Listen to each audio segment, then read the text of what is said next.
2017. A young, urbane African-American photographer leaves the city and ventures into the countryside to meet his girlfriend's family for the first time. But as soon as he arrives, there's something wrong, something off. Gradually, he begins to realise that there's something far more insidious, far more sadistic, far more evil going on in this rural, liberal community than he ever could have imagined. And the longer he stays, the deeper and deeper he sinks. Sink into the floor. Wait. Sink. Join me as we conclude our journey through the evolution of folk horror, and we discuss Jeremy Saulnier's Green Room and Jordan Peele's Get Out.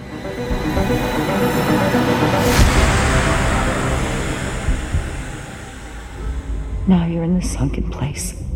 Welcome back to the evolution of horror. My name is Mike, and as ever, I am your host. If you're tuning in for the first time, then welcome. In this podcast, we explore and dissect the evolution of the horror genre by looking at particular subgenres across several weeks. We are currently exploring the evolution of folk horror, and this is part 16. We are nearly at the end, and this week is our final two in-depth reviews. Two incredible movies from recent years. As the intro suggested, they are Green Room from 2015 and Get Out from 2017. Now, these are going to be spoiler-filled reviews. We will be talking about both movies in depth. We will be talking about the endings of both movies. And again, if you don't want these movies spoiled and you haven't seen them, please do go away, check out these two incredible movies, and then come back and listen. You'll get more out of the discussion that way. Before we get started, just a quick announcement to make, particularly for any London-based listeners of the podcast, or indeed any listeners who might be within easy reach of London. You might remember a few weeks ago I had a special guest on the podcast, Adam Robinson. He was here discussing Fright Fest 2018, and we were talking about our favourite movies from the festival. You may remember him mentioning that he is currently starring in a show. It's a show that he's actually written, a horror theatre show called Shivers, and it's actually touring around the UK at the moment. Now, he's got a show coming up in London. It's going to be in the Greenwich Theatre on the 4th of November, and he's very kindly offering a discount on tickets for any listeners of the Evolution of Horror podcast. So if you are able to come along, I think it's going to be really good fun. I'm going to be there, a couple of other guests from the podcast, including Rosie Fletcher, Brad Hanson. We're all going to be there. A whole bunch of listeners who are in the discussion group are also going. It should be a really fun night. And as I say, if you do listen to the podcast and you are umming and ahhing about whether to come, you are being offered a special discount on tickets. So you just need to visit the website, which is www.greenwichtheatre.org.uk/events/shivers. Now, I will list that website in the show notes along with the discount code that you can use in order to get your money off. Heartily recommended. Can't wait to see it. Now, we'll get started very shortly and I'll introduce my guest. But before we do, here are a few quick contact details. Don't forget, you can email us at any time, evolutionofhorror@gmail.com. As we gear up towards the end of the series, I love hearing from you guys. A bit of feedback on the folk horror series, on some of the highs, the lows. What new films have you discovered over the last few weeks thanks to the folk horror series? What's your favourite folk horror movie and why? Please do send me your feedback and I will try and read all correspondence in next week's episode, the final part of the series. But let's get started. Joining me to discuss all things Green Room and Get Out. This is her third time on the podcast. She was here before discussing The Babadook and Under the Shadow, and she's back. She is a critic for BBC Radio 2. She's a presenter for BAFTA, BFI, and a whole bunch of other interesting places, and she also happens to be my better half, which is why I drag her kicking and screaming onto this podcast every series. It is my great pleasure to welcome Rhianna Dhillon. Hello. Hi. Hi. You never say my surname. That's so weird. I know, Rhianna, it sounds very formal. Yes, it sounds very formal. How are you? Good, as you know, because we spent the day together. Oh, yeah, okay, fine. Stop being weird. You know, I just like to pretend like this is the first time we've spoken since we talked about The Babadook. When was that? Months ago? About 8 months ago. Probably. Yeah, I was going to say 8 months ago. It was, wasn't it? Probably was, quite a long time ago. Yeah, I can't believe you've not had me back on your podcast. I know. 8 months. I know. Sorry about that. I've been busy. I know. And also, all your other amazing guests that you've had on. And also, to be fair, you were like, oh, what? is the next series you're going to do? And I said folk horror, and you were like, oh. Yeah, I was like, I'm out. Yeah, you're out. Yeah. Because that's what I was going to ask you first of all. What you think of folk horror? When I think of folk what do you horror, think of? I think of The Wicker Man. Like Yes. that's like the ultimate folk horror for me. Yes. And I never liked The Wicker Man. No. So this has always been a huge bone of contention in our relationship is how much I hate The Wicker Man, because I had to study it quite young, maybe at college or something. And I think so much of it probably went over my head and I thought it was really dull. So like for me, folk horror I find probably more boring than any other subgenre of horror. Yeah. Like films like The Witch, Yeah. which you absolutely love and find really unsettling, I just call dull as fuck. I know. So- I can't. So that's just not. can't. It's just not my thing. It's just I think with horror I expect something a little bit more like adrenaline inducing. Yes. So I'm really glad that you didn't ask me to talk about, the Something kind of more obvious traditional folk horror. Yeah. Well, I think that's and to be fair, a lot of people do have that opinion on folk horror. Some people absolutely love it. It's the one thing I've learned over the last few months is that there are some real diehard folk horror fans. There are Facebook groups just dedicated to folk horror and folk horror revival, and then there are other people who have no time for those kind of strange kind of tonally a bit all over the place, very much take their time. The Witch is very kind of relies more on kind of dread than action and that kind of thing. Yeah. And I don't mind dread. Dread is very important. But I just feel like a lot of the ones that I've watched that you've maybe mentioned in your series so far just doesn't work for me in terms of if that the sense of anticipation isn't like worth the payoff somehow. Yeah, I get it. I mean, I don't get it, but I get it. I mean, like finding something scary or unsettling is completely personal and subjective. And if it doesn't get you, then it doesn't get you, So because of that, we looked at other movies a bit, that are kind of slightly adjacent to it, but are similar in their themes, like Texas Chainsaw Massacre, Hills Have Eyes, and all of those kind of hicksploitation movies, Straw Dogs, where it's like city folk find themselves way out of their depth in the country with all of these freaky, deaky, hillbilly rednecks, basically. I get that. I guess with that you do have the horror, like the terror is there in your face the whole time, and there's some real nastiness there, I suppose. Those films are a lot more visceral and nasty and often more violent as well. Do you find that kind of, especially the films we're going to talk about tonight, do you find that kind of situation scary? Like, I suppose that feeling of like being an outsider surrounded by... Of course. Yeah. I think I personally find any situation where people are looking at me because I stand out really quite scary. Like, if I'm kind of away or like, I remember in India there was a point because I looked whiter than other Indians and I was with a white mom and an Indian dad and we got stared at so much and like followed, and I think quite a few people have these experiences in India, not everybody, but that I found really difficult to handle because I was like, I don't know what the motivation is. I don't know if it's curiosity or just there's something dark, if it's hostility, and sometimes it was, and so that's always quite difficult. I do find that whole idea of being an outsider really dark because you've got absolutely no idea about the motivations of these people. Horrible. It's like that feeling when you walk into a pub and everybody stops talking and all eyes turn on you. Exactly. It's like that, but for 2 hours. That is basically folk horror. That feeling. Is that of an American Werewolf? Yeah. Yeah. If it wasn't for the fact that the rest of the film takes place in London and about a werewolf, yes, you could say that opening 10 minutes is folk horror. Yeah, 100%. They've got a pentagram on the wall. They've got this kind of Stephen Fry in there. Not Stephen Fry. Rick Mail is in there. Mail. Rick Mail is in there, and I'm convinced that Alexander Armstrong as well is one of them in there as well. But he's not credited. But for anyone listening, any UK people who know Alexander Armstrong from Pointless, go back and watch that opening scene of American Werewolf in London, because I am certain one of them is Alexander Armstrong. But I can't seem to find any evidence. Like, I can't find him credited anywhere. You used to work on Pointless. You could have just asked him. I could have just asked him. Yeah, I know. I think at that stage I forgotten. Cool. Okay. Well, should we get into it? Yes. Then? Let's get into our first one, which is Green Room. Okay, I'm with the Ain't Rights from Washington, D.C. You guys are hard to find. Why no social media presence? Music is shared live. It's time and aggression. You gotta be there. Sorry guys, gotta clear up. Follow me. And then it's over. Holy shit. I told you to follow. Hey, stop! Go!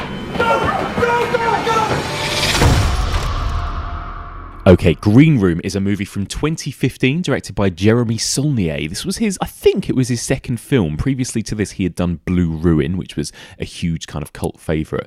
And actually since then, he's had a new film come out. It just dropped on Netflix this week called Hold the Dark, which we haven't had a chance to actually see yet, but I'm hearing good things, so can't wait to check that out. Anyway, Green Room is the story of a punk band. The band is called The Ain't Rights, and they're led by a character played by the late, great Anton Yelchin, who is our kind of main protagonist, our final boy of this film. And the band are touring around what appears to be some of the less desirable pockets of rural America. And they're given a gig. They're quite desperate for money and they're desperate for more gigs. And they're given a gig in a venue that is basically filled with skinheads, particularly white supremacist skinheads, kind of neo-Nazis. As soon as they arrive, this band, as the kind of cocky, arrogant outsiders, the first song they play is Nazi Punk's Fuck Off, which I think already sort of creates a little bit of hostility there amongst these scary skinhead neo-Nazis. And then after the gig, they head into the Green Room to collect their stuff and they witness a murder, or at least the aftermath of a murder. So at this point, these neo-Nazis decide that they can't let the band go. The band shut themselves and lock themselves in the Green Room, and the neo-Nazis are trying to kill them and the band are trying to escape, and that is then what plays out for the rest of the movie, this kind of siege narrative, I suppose, and shit gets more and more nasty from there. So, first of all, what do you think of this film? Are you a fan? Yeah, so when we watched this together, did we watch it together for the I think first time? so. Yeah, probably. I remember it being at London Film Festival in 2015. Yeah, it was a while ago. Yeah, it was a while ago now. I was, really blown away by it, actually. Yeah. Especially, so, Anton Yelchin I loved. Mm-hmm. So sad that he's not going to be in any more films. Yeah. Yeah, I think he was just one of those actors that he just had something about him. So I was always really excited to see what he was going to do. And also Alia Shawkat, who I knew from Arrested Development, who has like great comic timing. And so it was really interesting to see her in something that was a bit darker. Yes. And then you have Patrick Stewart in it as well. Yeah. So literally I was like, I went in. And Imogen Poots as well. A lot of Brits. Yeah, I had no idea what to expect from this. And I wasn't expecting really to enjoy it as much as I did. And it's really weird because I do remember really enjoying it. Just thinking it was incredible. It blew me away. It was so messed up. It was so dark. And it went places, I think, on film I hadn't really seen that kind of visceral violence for a long time on screen. So, yeah. So then rewatching it this week, I was still so shocked by that violence. I still found that really difficult to watch. And actually, I think I found it harder this time around somehow. Maybe because I half knew what was coming. Yeah. And I knew the consequences. Oh my God, it's just it's breathtakingly nasty. Yes, it is. I was just really impressed that they kind of went there, I suppose. Because it's still... I think we talk about this quite a lot, but the fact that it has the ability to shock in a sort of day and age where we're all kind of desensitized to particular types of violence. And there are certain moments in that where that I just couldn't help but remember every single time, which you said you'd kind of forgotten about. Certain moments of it I had forgotten about, and those are the only bits that I could ever remember. It's so interesting how particular types of violence affect us in different ways. Well, I always remembered it as being just brutally violent. I remember coming out of it that first time and feeling wrung out, it was one of the most tense and visceral experiences I'd had in a long time, because it felt like we were in a place in horror that we weren't getting a lot of films like Green Room, and this was like holy fucking shit, you know. And I think you're right. I think the violence is the thing that everyone comes away with, remembering from this film, and it is it's done so well, if you can put it that way, because it's I think Jeremy Saulnier, he kind of cited as inspiration for this people like Wes Craven and people who are very much like kind of extreme filmmakers but quite moral filmmakers who basically it intends to make violence as horrific and uncomfortable as possible, essentially. Yeah. When we talk about slasher films a lot, there was this feeling that it's almost kind of celebratory. You could almost use the term ejaculatory to talk about. Oh, okay, yeah. To talk about the blood spurts, you kind of the actual cum shots. Basically, you watch slashers for the money shots, don't you? Yeah. You watch them for the people to get offed one by one in fun ways. Yes. That is basically, and you laugh and cheer and whatever. Yeah. Whereas this film is not like that. I don't think you're meant to kind of be having fun at the horror and bloodshed and violence in this. At least I'm not. I'm just desperate for these characters to make it out in one piece. That's there is the difference. You're right, and there's so much to this that is, I guess, so different because it's so real. Yes, I think so. Sorry to keep going back to the Wicker Man, just because it's like my main reference to what I think of as folk horror. But you're going into that sort of community with their weird sort of pagan beliefs and rituals and all of that kind of mythology surrounding that, and it's very easy to dismiss that as not supernatural, but just like, they're weird freaks, whatever, not really that real. I'm sure it happens, but not really that in our world. This feels so incredibly real in that that these places probably do exist, and we know these people exist. We know neo-Nazis exist. We know skinheads exist, whether or not they are neo-Nazis or not. So we know that this subculture is alive and people are kind of joining it every day. So the fact that we can imagine this scenario being so true to life is initially the most terrifying thing about it. That is what makes, I think, folk horror as well something that is so scary, that there is something quite real and everyday about the violence, and it doesn't really Green Room obviously does very much have the good guys and the bad guys, but a lot of the time you're not supposed to believe in the idea of good and evil almost in folk horror. Like again, in the way that slashers are very much like the killers are often like just basically manifestations of pure evil, like Michael Myers and Freddy Krueger and people like that. Yeah. They're proper monsters. And whereas if you're the good, well-behaved virgin, you survive, and they have these kind of Christian values almost. And so do ghost stories in a way. They kind of make you think that, like, okay, the afterlife is real. There's something almost hopeful about ghost stories in a weird way. Whereas folk horror is a little bit like, no, we're all... humanity is fucked. Humanity is fucked. Human beings are monstrous to one another. And often it's not saying that religion or God is real, or, it's often saying, no, look how fucked up people are because of their beliefs and because of their convictions. You're never really supposed to believe that the Wicker Man is... that what they believe in is true, that killing Edward Woodward is going to save their crops or save their apples, which is why they're sacrificing him. It's not about that. It's about like, oh, look how fucked up men are or humans are to other humans, And I think it's really interesting about the neo-Nazi thing in this, because with this and Get Out, we're going to talk about, both of them were made pre-Trump, and they were not like, but I think they're always going to be remembered probably as two like very, very much Trump era horror movies, aren't they? Because of course they are, because they're about racists and stuff. But it's weird because and because he was on the up, and because he was on, that's true. He was on the up, so I guess it was a growing fear at this point, particularly with Green Room. I think because it's the neo-Nazis, it's the white supremacists. I remember, I don't think in 2015 when I watched this, in my ignorance, that I really thought that neo-Nazis were still a threat. Right. Or I thought maybe if there's such a tiny, tiny minority, and then obviously since then we've actually had the rise of neo-Nazis, and we've had neo-Nazi rallies. And it's interesting, we watched Black Klansman a month ago as well, which kind of dealt with this kind of thing.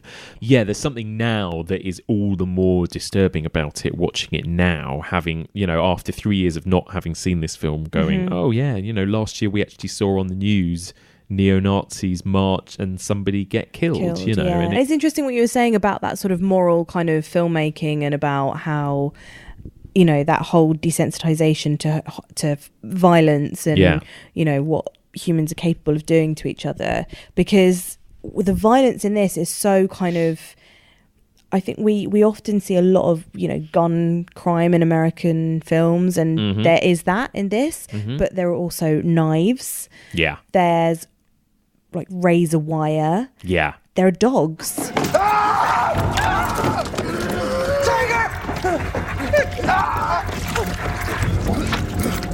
Going back to what Jeremy Saulnier was saying about violence, he said that, you know, there's something about watching somebody stub their toe that is so much more uncomfortable to watch than watching a whole city get destroyed in a Marvel film, for example. Yeah. You know, like there's something worse, and it's because it's so much more relatable and, again, everyday. Yeah. And there are these moments in this film, like you said, that are just excruciating. When Anton Yelchin sticks his hand through the door. Is that the moment you were talking about that was one of your... That's the moment that I just can't no, I can't.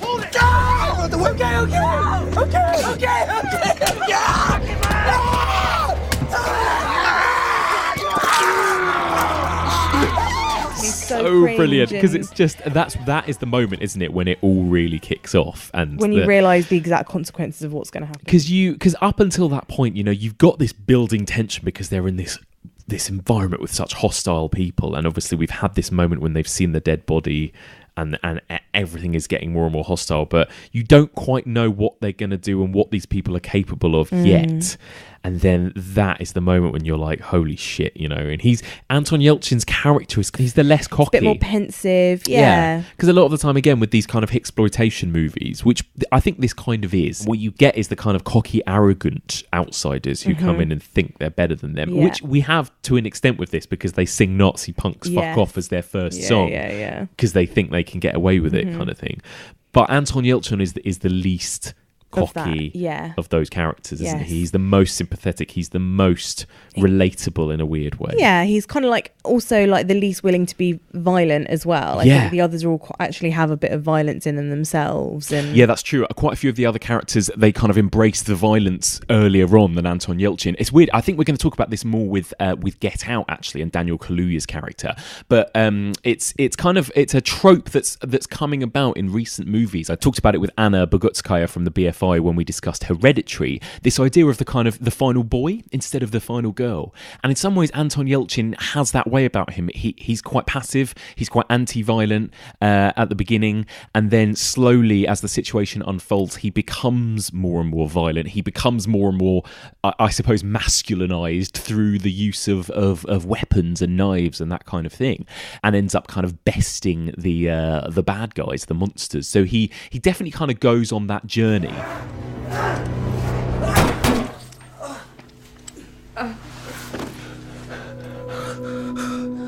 But what's brilliant as well is that this is the other thing that makes it feel so real, is that they are all horrified by violence in this as well, and they are all completely unprepared. That's the other thing, where you get these heroes in 90% of movies that suddenly are able to use a gun really, really well, or are able to, you know, whatever, suddenly become this action hero that you fantasize about being in that situation. Whereas actually these people there's something really kind of scrappy about the violence. It takes them a long time to get that big, huge Nazi that's in the room with them, get them down on the floor and make them pass out by, you know, squeezing their neck. Although the fact that he could do that and knew how to do it. Yeah, is one thing, exactly. But there's that other moment when Alia Shawkat's character is holding the gun, and then she's like, do you know what? I don't want to hold the gun. I can't do this. I can't hold this gun. And, you know, I was thinking, that's what I'd be like. I wouldn't even want to be holding a real loaded gun, you know, like, let alone fire one at somebody. Do you? It's this real situation, it feels like, where you get this bunch of young people who have completely out of their depth, and they're like, I don't know what to do. You do it. I can't hold the gun. You hold the gun. How do we even fire a gun? Oh my God, you know, like, what do we do? Do we let them in? Do we not let them in? And there's this constant kind of, and it's just the panic in the room and in the atmosphere. Yo, help me move the couch. Help me move it. Oh, shit. I really like your description of saying it's really scrappy because it isn't neat violence. There are so many repulsive, horrible injuries that aren't like neat and so the severed arm with the wire when Anton Yelchin sticks his arm out, I don't know why he does this, to give back the gun or something, the empty gun, and so basically they nearly sever his wrist off, so it's just hanging literally by a bit of gristle, and so then they have to tape it up with duct tape, and even that in itself is just like, it makes your stomach go. So all of that whole scene, it's kind of, your nerves are so jangling from the sort of, you're not expecting that to be able to see that amount of detail, that not that kind of violence, and so that does kind of set up, you know, the rest of the film of what to expect. Really does. Then there's the bit where Imogen Poots, like with the big guy, like splits his stomach, like gets the box cutter and splits his stomach in half.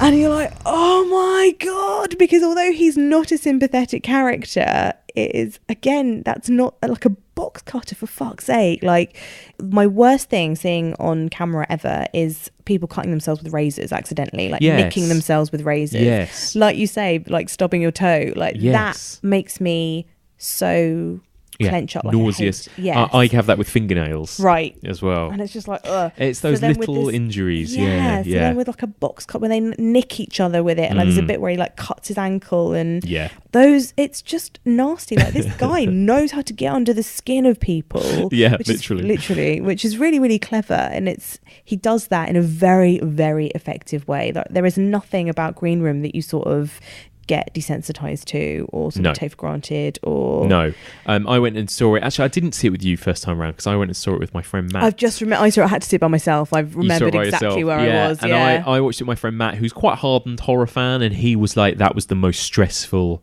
movie watching experience I've ever had, you know. Easy! Not her! Come on! Don't fire! So what do you think of the way in which the kind of neo-Nazism is portrayed? Like, do you think these characters needed to be neo-Nazis, for one thing? And also, we're not really given much information about them as people. That, you know, I suppose the idea of race doesn't really even come into it because there are no black characters in this. Yeah. It's more on the periphery, isn't it? Literally on the periphery. Like, you just see things scribbled on the walls, like SS, and you see swastikas, and you see whatever, a Confederate flag, like you say. But other than that, it's not even really acknowledged, is it, or brought up? Yeah, it's an interesting choice because there aren't like any people of color really. So it's just going on our assumptions of what neo-Nazis are. Yeah.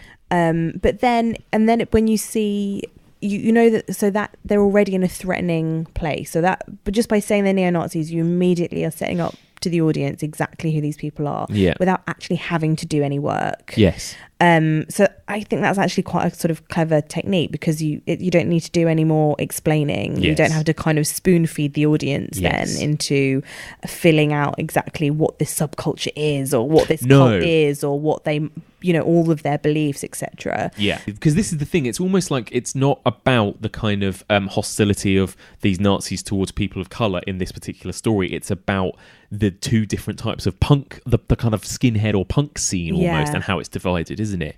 And you get these skinheads, some of which consider themselves racist and some don't, and apparently it's the racist ones who wear red laces. Right. That's a real thing, which apparently. I didn't know about. And so that's kind of half slightly kind of talked about in this, and of course it's all kind of born out of the music that they listen to, that sort of punk culture, and obviously that's why the band is there in the first place. Yes. And what it all kind of comes down to is this murder, and the reason that this girl is murdered is because they find out that she's trying to flee, she's trying to escape their group, and that's why she's killed. So that is, and you don't find that out until quite a bit later, and so that's a really kind of terrifying cult community thing where nobody is allowed to leave, nobody is allowed to escape this, because they will kill you.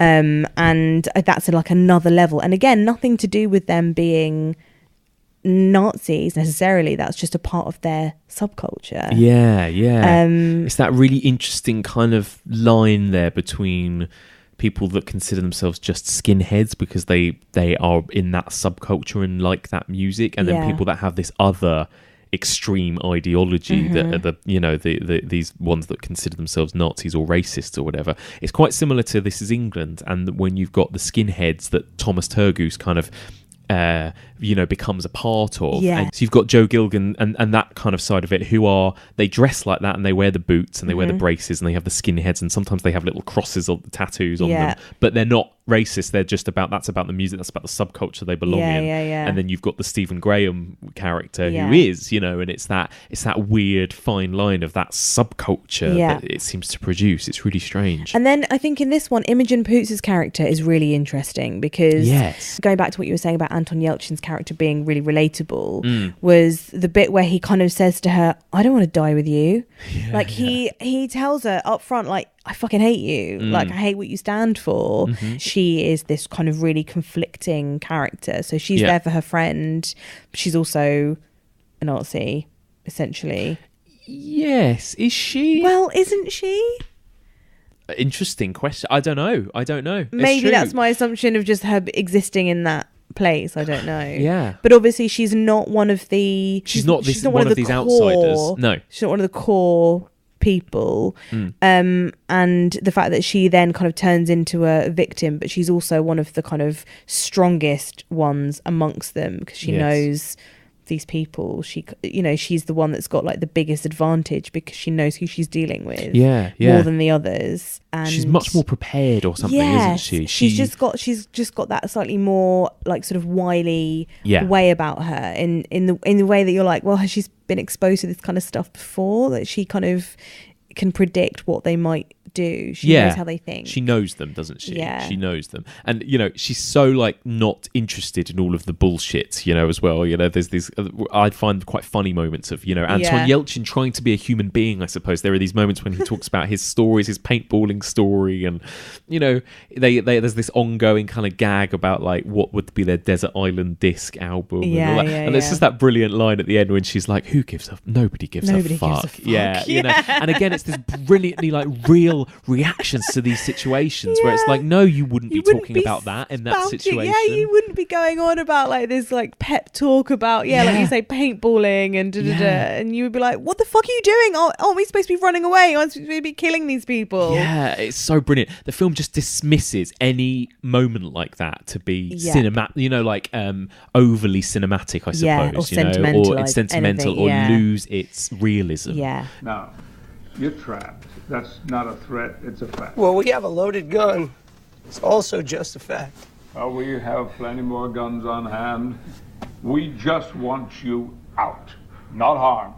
What about Patrick Stewart, though? Because he is, again, such an unusual choice to have. He's this kind of leader of this group. In some ways, he's like the big bad neo-Nazi, skinhead. The ultimate skinhead. Except that he's very mannered. You never really see him inflict any violence. No, he's the one that gives the orders because he's too high up to do the actual violence. I think Patrick Stewart was a really clever choice because, again, we're thrown from the off because that's not who we think of him. We think of him as like a leader, yes. Yeah. We think of him in X-Men. We think of him in Star Trek. Yeah. Like this kind of well-meaning guy who's very charismatic and between him and Anton Yelchin, it's like we should be on the Enterprise right now, not in here.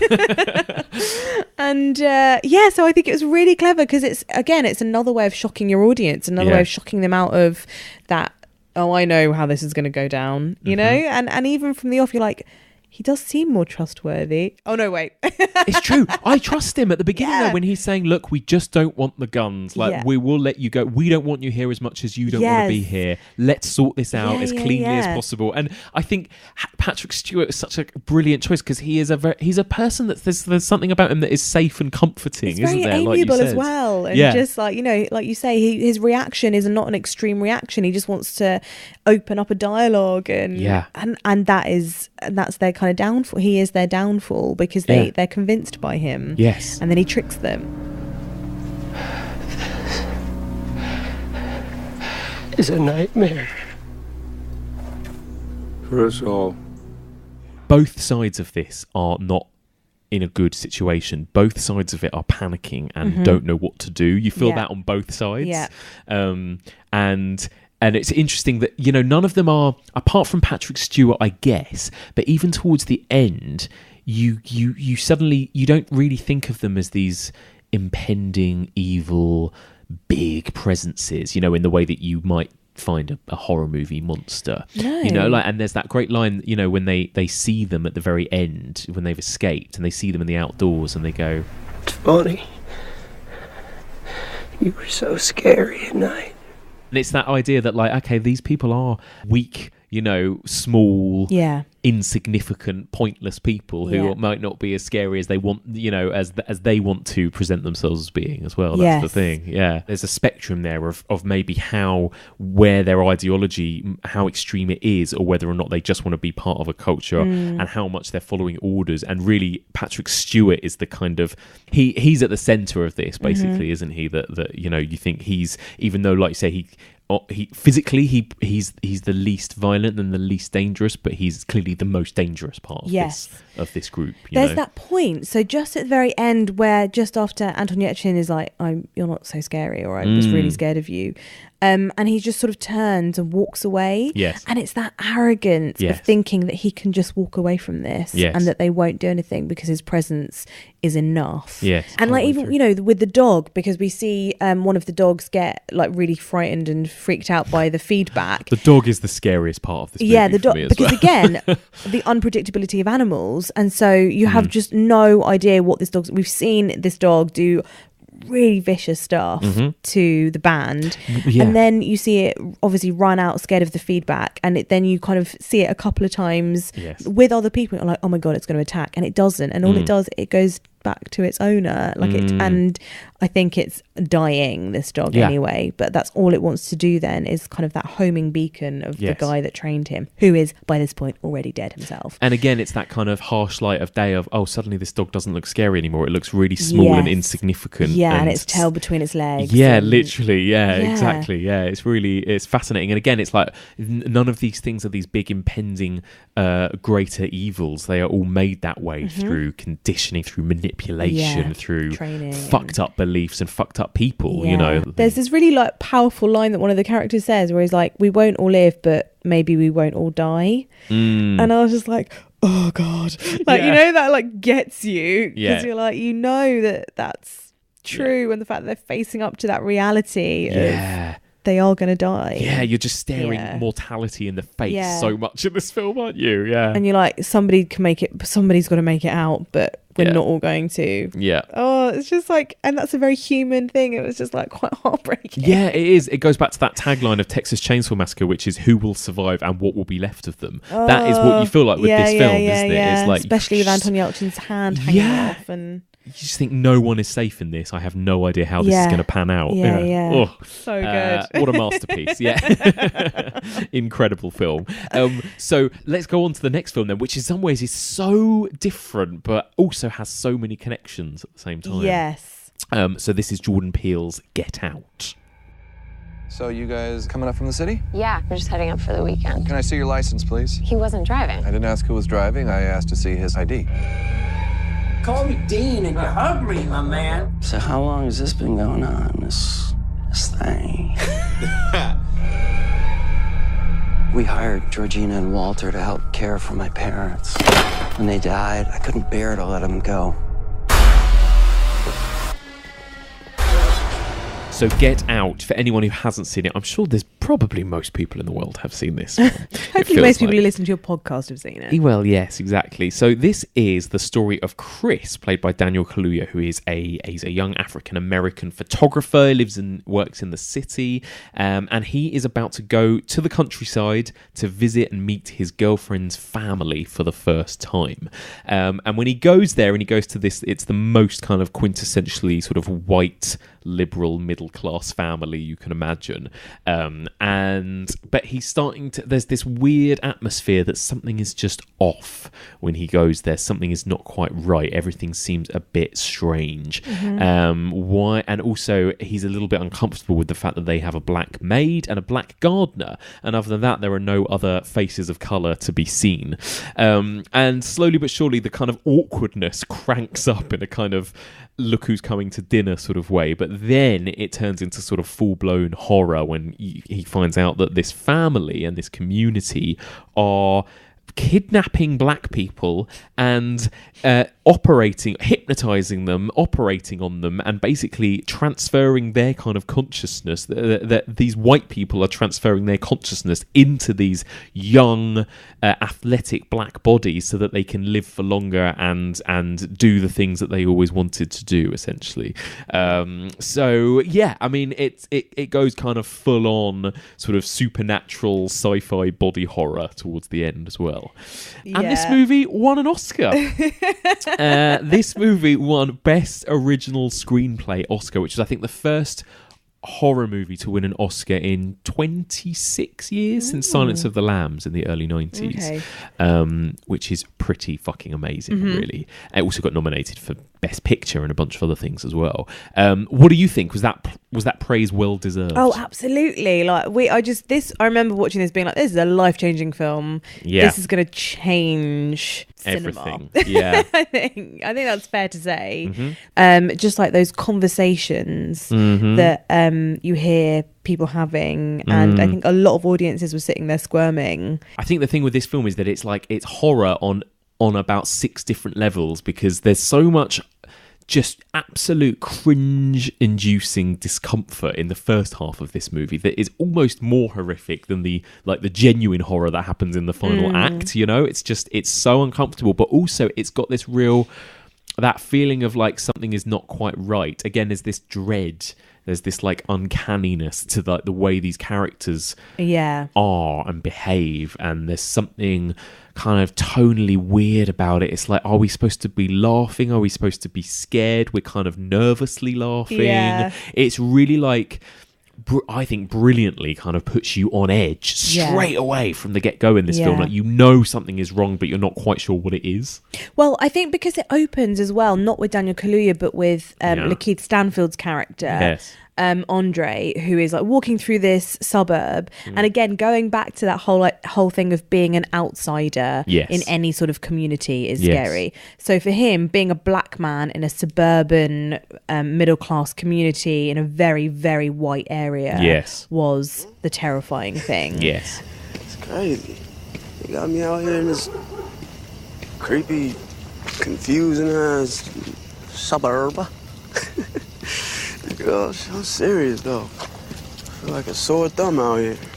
So I thought that was such an effective beginning, because you know immediately that, okay, so that's what's off kilter, is that this black guy is being abducted, and you don't know why. And it's just brilliant. Even just the way that scene is designed and looks. You know, he's completely by himself, and all that surrounds him are white houses, white picket fences, absolute suburbia. And then there's a white car that comes up. Is it white? Yeah, bright white. It's like garish white, this car that pulls up alongside him as well.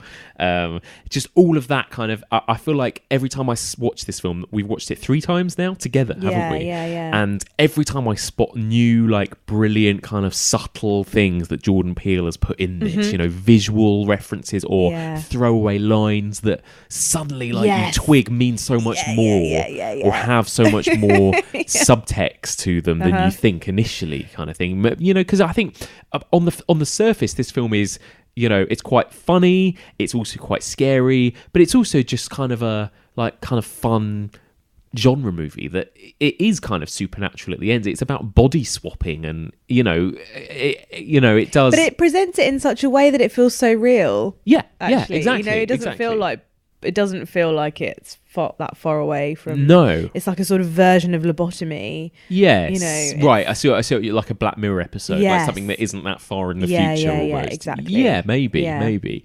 But there is also a certain amount of like kind of almost like kind of old school ritualistic. Like, it's not science that's doing this. It feels like, I know they're kind of operating on them, but it also feels like there's kind of mystical stuff Oh, in this. I Did you didn't not think? I mean, the know. fact that there's hypnosis and mind control and I don't know. Yeah, the hypnosis though. I mean, I've never been hypnotized.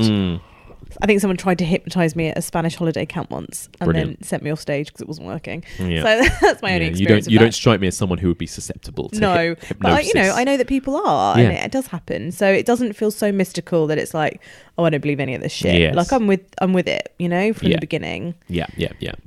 And that's the thing. It's not you can believe everything that happens because it's so well written and so well performed. I think that's the main thing. I think it is a genre film, and it is funny and it is silly in parts, but also there's just so much to it. I think it's such a and that's meaty why film. for me it is a masterpiece because it ticks every box. If you just want to watch a fun, scary movie, you can absolutely just watch this and switch your brain off. Yeah. But also, if you want to look for all of the kind of really creepy subtext and obviously real life parallels and everything else, then it's all there as well, isn't it? It's amazing. And again, like we talked about neo-Nazis and Green Room, and this is like the other type of racism that you get in America and all over the world, in fact, the kind of subtler racism.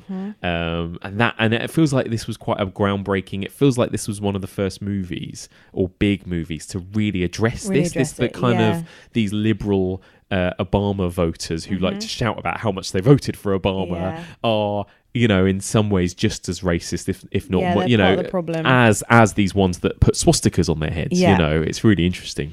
Yeah, it's terrifying because they can't see it themselves, which is why I think so many people watching this were cringing. Yes. Because everyone is guilty of that to a certain extent. And like there's comments about, oh, is it true what they say about black men? And about if anyone talking about anything with Chris, they were talking about like Tiger Woods or Obama, or the only thing that they think that he as a black man can relate to is someone black. Yes, that's clearly all they can see about this guy. Exactly. That's all that they are interested in him. It's about his physicality. It's about also about the smoking, there's this constant thing the whole way through about the fact that he smokes and everyone's really anti it in the Armitage family. And then of course you realise that's because they want these bodies to be as well kept and preserved as possible. They're not really doing it for his health or for the daughter's health. It's about like making sure that he can keep up that sort of strong physical presence, which is terrifying. Like I found that really terrifying the second time I watched it and realised that that's what had been going on. Totally. I mean, what it feels like basically is that, I mean, obviously, but they're basically looking at these African Americans as commodities, Specimens. as things they could own. And it's basically slavery, isn't it? Is what this film is saying. It's 100%. like it's almost saying like it's never gone away. They are still, you've got these white middle class families who think they are progressive and, but really they're looking at these people as commodities, as things they own, and it reminds me of when, a lot of films, that we've seen recently, like 12 Years a Slave, where you've got the kind of quote unquote nice slave owners, the ones who think they're being nice or sympathetic or think that they're, I'm not like some of these others. Yes, because they're not beating them up, or because they're not raping them. You're still but they're buying and owning them. slaves, and it's that same kind of principle, isn't it, as these, what these people do. My mother loved her kitchen, so we keep a piece of her in here. Georgina, this is Chris. This is Rose's boyfriend. Hi. Hello.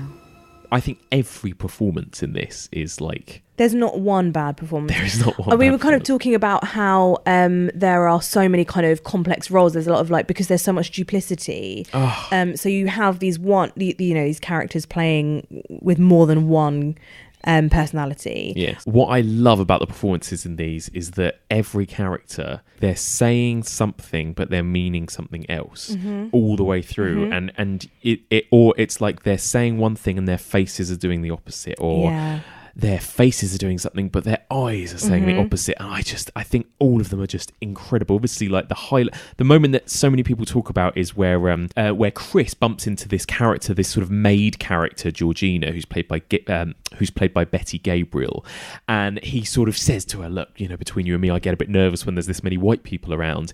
And at that moment, obviously, you get this moment when it's like Georgina, because obviously she's not really Georgina. She is the grandmother who's taken over Georgina's body. But there's this moment where it's like the light comes back on again and Georgina is pushing through almost, fighting to control her body. And like this one single tear drops down her cheek and you can see this like panic and desperation in her eyes, even though her mouth is still smiling. Smiling so widely and as her well. mouth is smiling, but her eyes are screaming for help, basically. It's like she's inside her own head in that sunken place, screaming for help. And then she just quickly kind of dismisses it, like kind of flinches it off and then sort of goes, oh, no.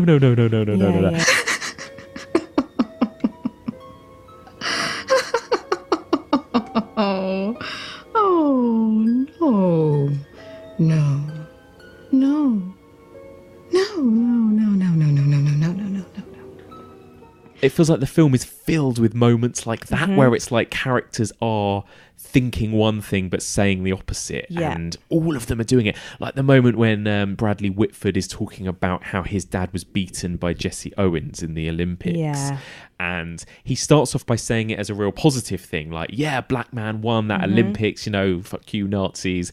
And then Chris goes, I bet your dad was a bit gutted though, he got beaten. And then Bradley Whitford goes, yeah. He almost got over it. He almost got over it. So he's basically saying at that point, you know, like this is why he wants black people's bodies, isn't it? Yeah. That's what started it. That's what started it, exactly. And it's like they basically, it's like all of the characters tell you what's going on, but you don't know that until you watch it a second time, which is what's so brilliant about it. It's so clever. Yeah. And again with the outsider thing with Chris, he, apart from the fact that, you know, he's the obviously outsider with the black man being in a white community, but also, like, you know, he's the sort of the cameraman, he's a photographer, so the whole time he is behind his camera, a sort of voyeur into this world. So there is so much sort of separating him, and there are bits where he uses his camera to look at people, like kind of study. It's really interesting because it's like he's Jordan Peele, isn't it, as well? That's it's like like. They're all studying. He's there to be like the specimen to be studied and chosen, whatever. And yet at the same time he's doing the same sort of thing with them. But that's his kind of way of keeping them at arm's length as well, I think. Which he's from the off, he knows that he needs this protection. Like he's not naive. He's not a naive character. You know, like even as I love everyone loves Laurie, like talking like his best mate in it, sort of saying, you're going to be a sex slave, or like, you know, there's don't go to this community, it's going to be terrifying. Like, you know, the fact that they talk about that at the very beginning is funny and clever, and just that constant awareness all the way through, which you don't always get. Like that, the naivety is often there. And so the fact that constantly those comments are coming up, and it's not a million miles away from what then actually happened. No, he's right. He's right. That again is what's brilliant, because like it's like they don't let anyone off. None of the white characters are let off the hook. There is no white savior in this. Like every character who you think, oh, maybe the girlfriend Alison Williams won't be bad, and then she is. You think, oh, maybe that one guy who's blind, maybe he's the one character that might be there for him. No, he's not. He's the one who's every white character is in some way a villain, and actually this guy, and I think that the best friend character is almost like, it feels like a comment on that kind of African American character that you get in so many scary horror films, that is like the kind of comedy sidekick, the dismissed one. The dismissed one who doesn't say anything but kind of go, oh no, you know, like, and you know, get out of there, or you know, literally get out. You know, like, is the one kind of talking sense, but is doing it in a kind of comedic way, and then is usually disposed of. And he is, like you said, this friend is played for laughs, but he's coming up with all these wacky conspiracy theories, but he's right. But he's completely right. I love that he even says, "I told you so. I told you not to do it." He picks him up. He's like, "I told you not to go in there." And then he is the hero. He actually does save the day because as well. It's TS motherfucking A.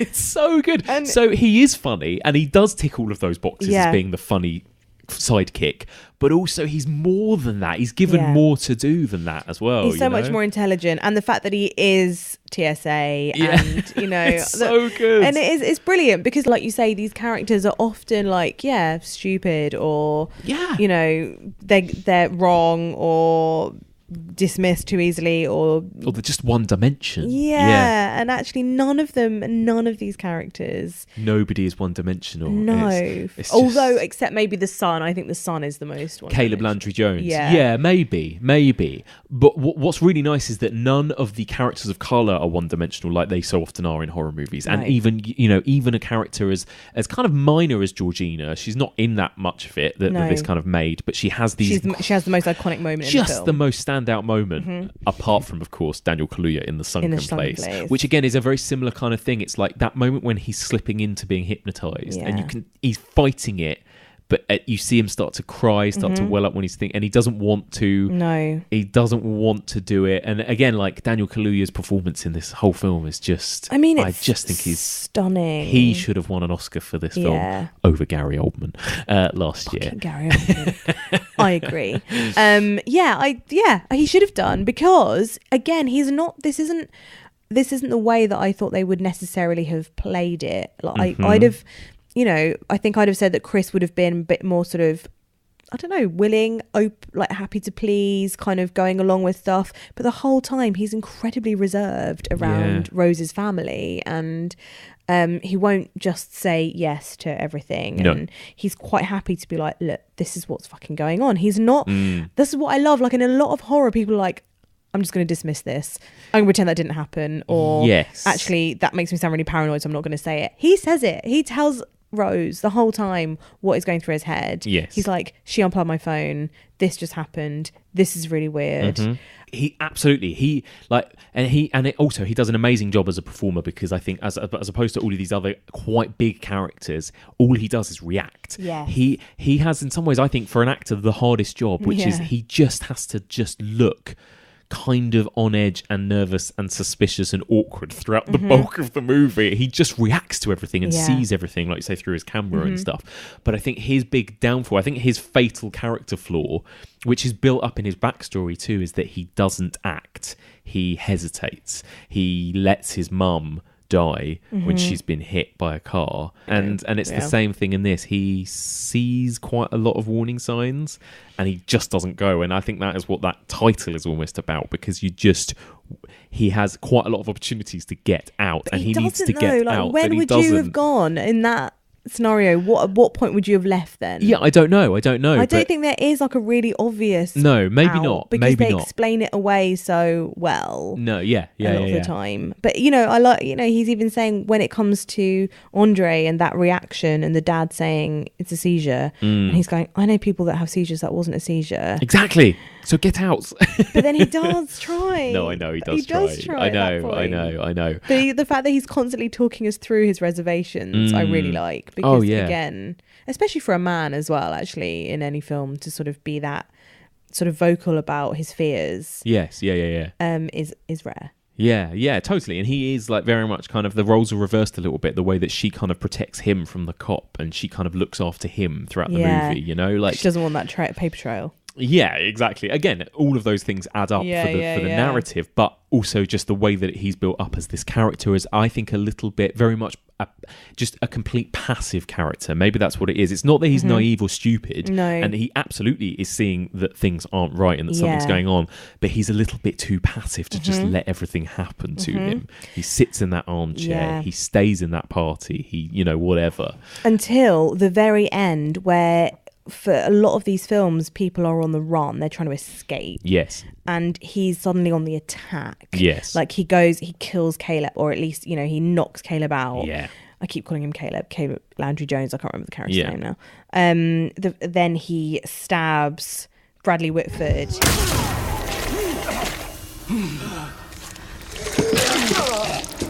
And going back to what we were saying earlier as well about this idea of the final boy, I think Daniel Kaluuya, again, sort of perfectly fits that idea of this character who is at the beginning a victim, who is this passive victim who is having these horrible things inflicted upon him. And then in the final act, again, through the use of weapons, through knives, he is kind of masculinized. He becomes the hero. He becomes the final boy. And once he knows the truth, he kind of single-handedly takes out every single one of the monsters wins and prevails in the end, basically. So it's a really interesting thing with both these movies, both very much comments on modern day America, and both have men at the centre of them that are completely, in some ways, playing against types, playing against sort of at least the gender stereotypes that we know very well from the horror and slasher genre.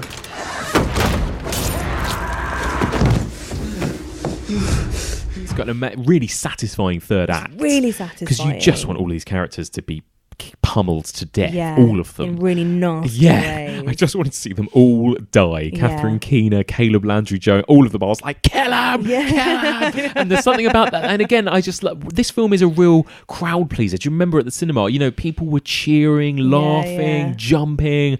It's like, and that's great. That's what horror films fundamentally should be. Yeah. And this one has so much more interesting subtext to it, but also it's so cathartic. It's so cathartic. Yeah. It's so entertaining.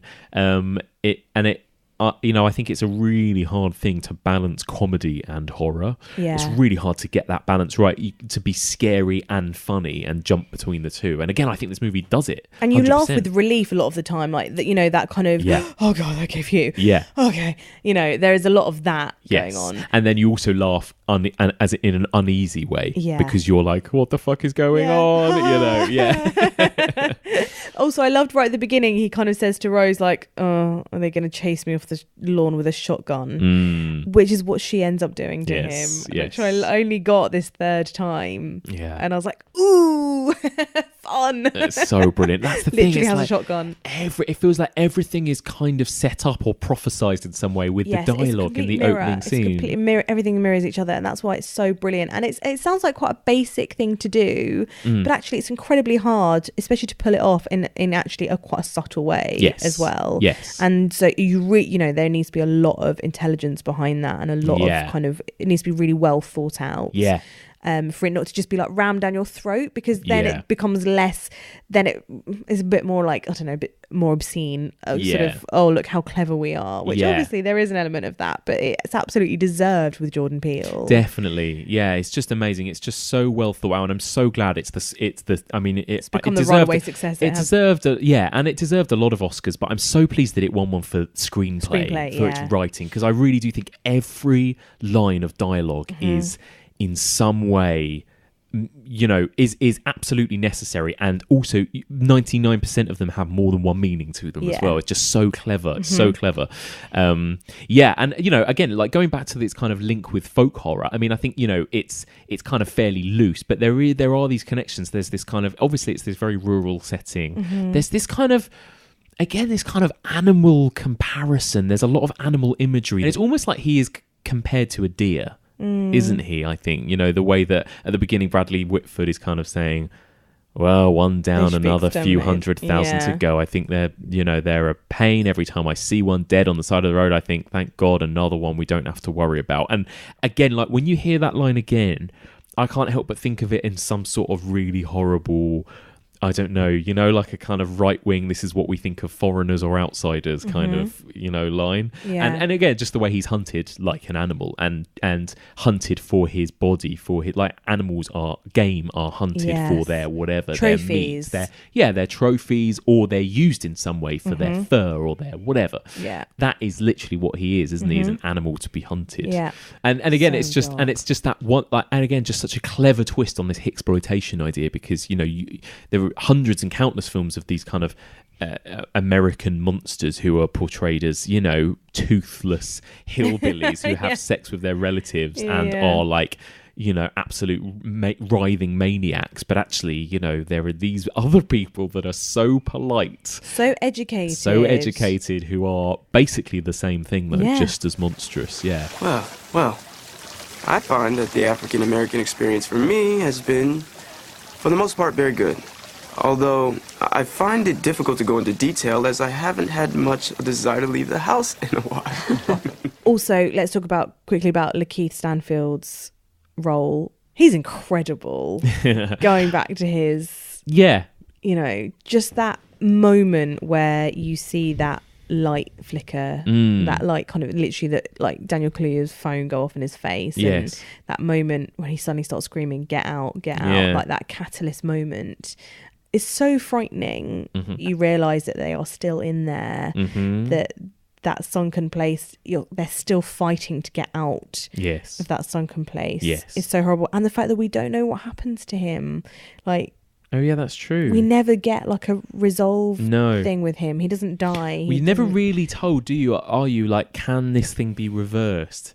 Because none of the characters that have been kind of possessed you don't see them get cured in any way. In fact, two of them die. Yeah. And then, who knows what happens off the back of that, you think that's surely the only way they can. That's done for. Yeah, exactly. Because one of them puts a shotgun in his mouth. Yeah, like, it's like there's no as his get out. Yeah. And that's the thing about this. It's truly dark, and it's a truly nightmarish situation. You know, that idea of the sunken place and being trapped in your own mind, but you can't do anything, and you just have to watch, and you're screaming for help, and no one can hear you. Is just the most horrific, absolutely terrifying, nightmarish situation you can imagine. That's the thing. And the fact that he is being a sex slave. You know, he's paired up with this woman who's 30 years older than him, who obviously, like, her husband's brain is in his body, and so that exploitation, that you know, it's just like a terrifying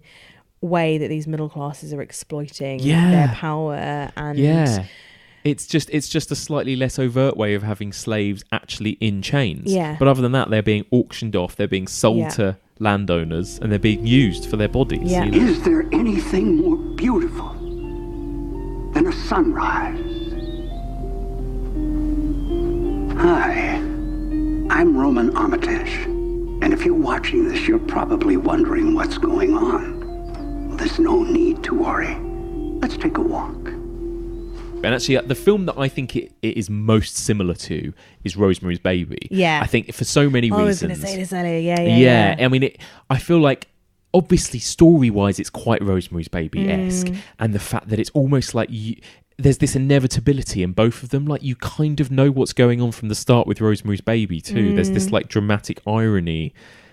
You know that these old people are kind of tiptoeing around behind closed doors doing this stuff, but you know Rosemary doesn't, and you're kind of shouting and screaming at her, and it's the similar sort of thing. She's much more naive, though. She's much more naive, and but again, it's kind of playing on that trope of the woman, of the naive wife, I think, isn't it? And then just tonally, it's so similar, I think, to Get Out. Like, it's got that kind of slight silly humour. Like, these old people these old people going, "Hail Satan" and stuff are kind of not really that scary.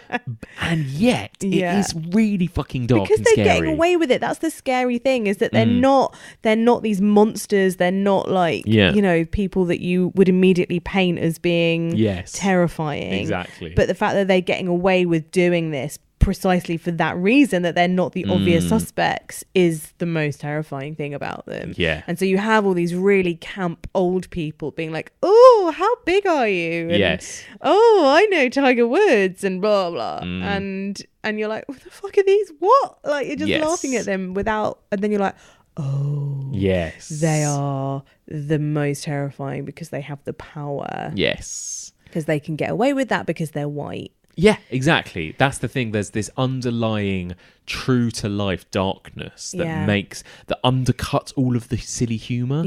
And I kind of get that. I think the same thing with Rosemary's Baby, like, satanic cults, but actually it's about this woman who has been, you know, raped and taken advantage of and completely used for her body, and no one believes her, and everyone dismisses her as this naive little lady betrayed by her husband, who again dismisses her. Like, everything about the situation is so unbelievably scary and horrific and real as well, but it's all dressed up in this kind of silly, over the top occult movie, you know. But it's they're very similar, I think, in the way they kind of like juggle those themes.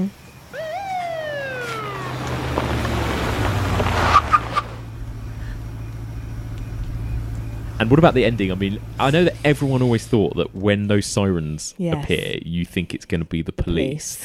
And the original ending is that it was the police, isn't it? And that Chris is arrested, because obviously he's there on the ground strangling Alison Williams. There are dead bodies around him, and then police turn up. And of course, it's that does happen in BlacKkKlansman, doesn't it? It's like, oh, the police turn up, now he's going to be done for it, you know. Do you think it's better that it turned out to be that surprise that it wasn't? I'm so glad. Yeah. I'm so glad, because it would have been, because the alternative ending is on the DVD, so you can watch it. We have watched it. Yes. And it is incredibly bleak, but because it's so real. Yes. Because you know that this happens all the time. Yes. And I guess maybe maybe that would have been like a sort of, shitty ending, but again, sort of ramming it down your throat about this is what happens to black people in America. And I think in terms of good filmmaking, I think that was this is a better ending, the ending that he eventually did with the TSA guy coming to rescue his mate, because that, I think that, like you were saying, the fact that he's a black savior in itself is really important. Yes. And that's something we don't see enough of. No. And so I think the other one would have been much more true to life. But again, that's not really what this film is about. No, and a real downer ending as well after such a romp. Yeah. And I think it's a fun ending. It's much more of a fun ending where people were laughing and cheering at that point when he's like, motherfucking TSA. You leave on a high. It's funny, you leave on a high. Yeah. But also it kind of gives you both, because it subverts it. There's that moment when he's on the ground strangling her and you hear the siren, you see the flashing lights, and I can't think of a single person that probably wouldn't have at that moment thought, oh, he's fucked, because the police have turned up, police are racist, here's a black man, oh my god, this is how this is going to end with him going to prison. Also because Rose on the floor she's like smiling, and then smiles, she's like, and he has this look. Help. Yeah, she has this look. She smiles. She knows she's won. He has this look of absolute dread and resignation. It's the resignation. I'm fucked. Yeah.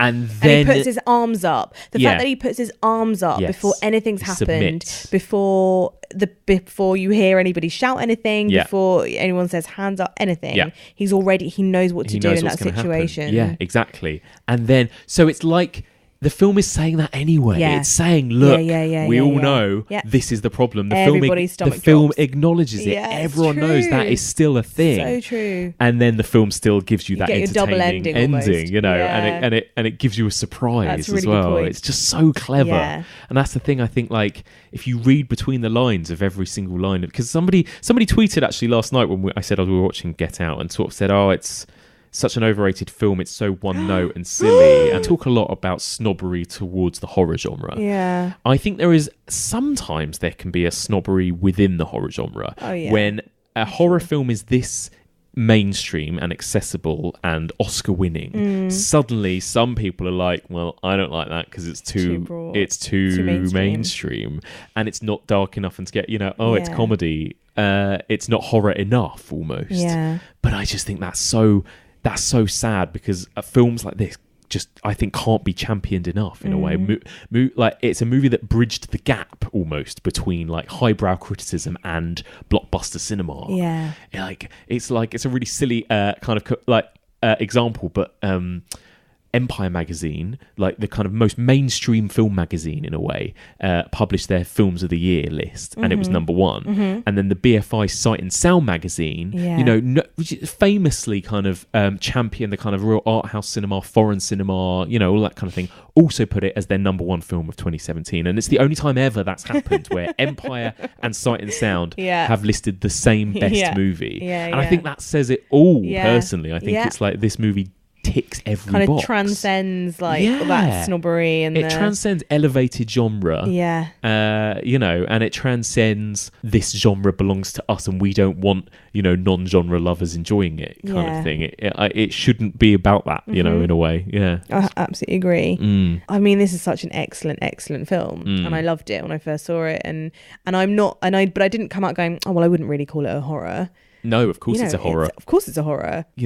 Again, never underestimate films that can be fun popcorn movies but are also clever. Like Scream. I just think Scream is always one of the greatest. And again, within the horror community, there is a bit of snobbery towards Scream even, and those kind of 90s slashers. And they're not all very good. But Scream is a masterpiece because of everything it kind of achieves and says, I think. How you find me?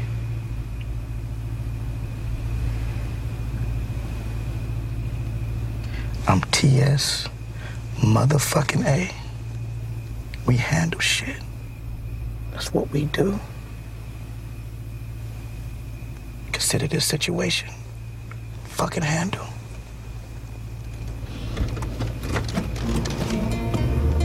Also, can I just say, a big part of folk horror is also the music. These films have usually incredible music that are in some way an interesting part of it. And both these movies, I mean, Green Room obviously has just loads of punk, scary punk music. But I love the Get Out soundtrack. Yeah. That kind of theme music that is like, it kind of has a kind of folky guitar, and then it comes in with these kind of gospel choir singers, but they're singing like what sounds like a kind of cult chant or ritual or something, and it's like, again, it's just like it very perfectly encapsulates the movie and stuff. It's really clever. I know. Anyway, it's a perfect movie. I could talk about this film all day. It's amazing. I'm going to stop you. Yes, stop me, cut me off. I need to go and eat something. Yes, we need to go have dinner. Amazing. Thank you so much for joining me. You're welcome. Again, it's been fun. If people want to come and find you on social media so they can hear other things that you do, where can they find you? So you can find me at Rhianna Dhillon. And I'm also on Radio 2 on Sarah Cox's show on most Wednesdays or Thursdays at the moment. Excellent. And you can also see both of us on various Filmstruck videos. Oh yeah, we do Filmstruck videos every Friday. Which is just us talking passionately for 1 minute about our favourite films on Filmstruck. Not 2 hours, so yeah, people might prefer that. Amazing. Thank you very much. Thank you. And that's it for this week. Thank you very much for listening, and a big thank you to my wonderful guest, Rhianna Dhillon. What a treat it was to discuss those two movies. So fascinating, and I could have talked about both movies for about another hour, but we had to cut ourselves off at some point. So get in touch, send us your thoughts on Get Out and Green Room. The email address is evolutionofhorror@gmail.com. You can find us on Twitter @evolutionpod or on Facebook. That's facebook.com/evolutionofhorror. And don't forget, you could also find us on Letterboxd @evolutionpod and on Instagram @the Evolution of Horror. There is also a discussion group, the Evolution of Horror discussion group. That's where you can discuss the movies, the podcast, anything else horror related with fellow listeners. Come find us there on Facebook, the Evolution of Horror discussion group. And there we have it. Only one episode remains in our folk horror series. And as ever, this is going to be a simple conclusion episode. We're going to have a little look back at what we've learned over the last 16 weeks. I'm also going to count down the listeners' top 5 folk horror movies. If you haven't already sent me your top 5 folk horrors, please do send it through to the email address or tweet me. And, of course, as with every series finale, I'm also going to be joined by London quizmaster Brian Ryan, and he is going to be testing my knowledge on all things folk horror. So, as ever, that is going to be embarrassing and shameful. Join us next week for all of this and more on the Evolution of Horror.